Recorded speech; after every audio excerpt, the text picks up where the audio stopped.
पहला क्वेश्चन क्या है कि if zeros of x square minus k x plus 6 are in the ratio 3:2 then find के।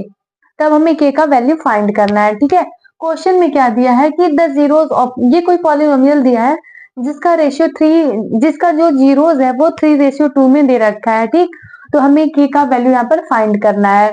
यानी कि जो इसके रूट्स है वो क्या है कि 3a और 2a कंसिडर करते हैं। मतलब कि ये जो जीरोस है वो क्या है, a का मल्टीपल है। ठीक है, तो जो प्रोडक्ट ऑफ जीरोस होता है,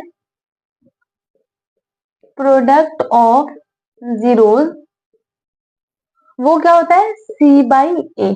ठीक है, अब देखिए ये क्या है कि 3a into 2a equal to c क्या दे रखा है, 6 दे रखा है, 6 और a क्या है, 1 है, तो ये 1 हो जाएगा। ठीक है, 3 2 जा 6, a स्क्वायर इक्वल टू 6, 6 से 6 यहाँ पर कैंसिल हो गया, a स्क्वायर इक्वल टू हमें मिला 1, और जब a का वैल्यू निकालेंगे तो प्लस माइनस यहाँ पे 1 होगा। ठीक है, यहाँ पर देखिए a का वैल्यू हमें प्लस माइनस 1 हो गया।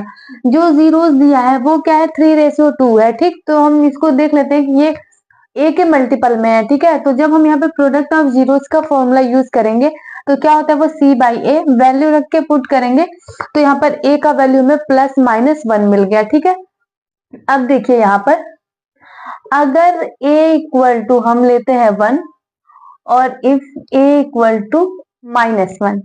ठीक है, अब देखिए अगर a इक्वल टू 1 है तो अल्फा इक्वल टू क्या हो जाएगा, 3, और बीटा इक्वल टू क्या हो जाएगा, 2 हो जाएगा। ठीक है, और अगर a इक्वल टू -1 है तो अल्फा इक्वल टू क्या हो जाएगा, -3 एंड बीटा इक्वल टू -2।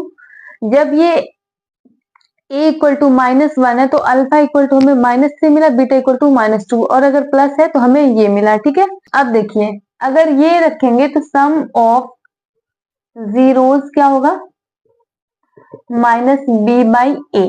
ठीक है, sum of zeros alpha plus beta 3 + 2 equal to -b क्या है, k है, माइनस में ऑलरेडी तो प्लस हो जाएगा k, a क्या है 1 तो a हो जाएगा। यानी कि देख सकते हैं k इक्वल टू हमें 5 मिल गया। अगर हम अल्फा बीटा की वैल्यू 3 और 2 रखें, मतलब अगर a इक्वल टू 1 आता है देन k इक्वल टू 5 मिला। ठीक है, और अगर ये कंडीशन लगाते हैं यहाँ पर तो सम ऑफ जीरोस क्या होगा, sum of zeros equal to -b/a। तो ये क्या रखेंगे, अल्फा माइनस बीटा, ये -3 -2 इक्वल टू -b, तो क्या है k हो जाएगा। ठीक, यानी कि k इक्वल टू -5 मिला। तो यहाँ पर देखिए जब हम a इक्वल टू 1 लेते हैं तो k का वैल्यू हमें 5 मिलता है, और जब हम a इक्वल टू -1 रखते हैं तो k का वैल्यू हमें -5 मिलता है। यानी कि k इक्वल टू क्या मिल गया, +-5।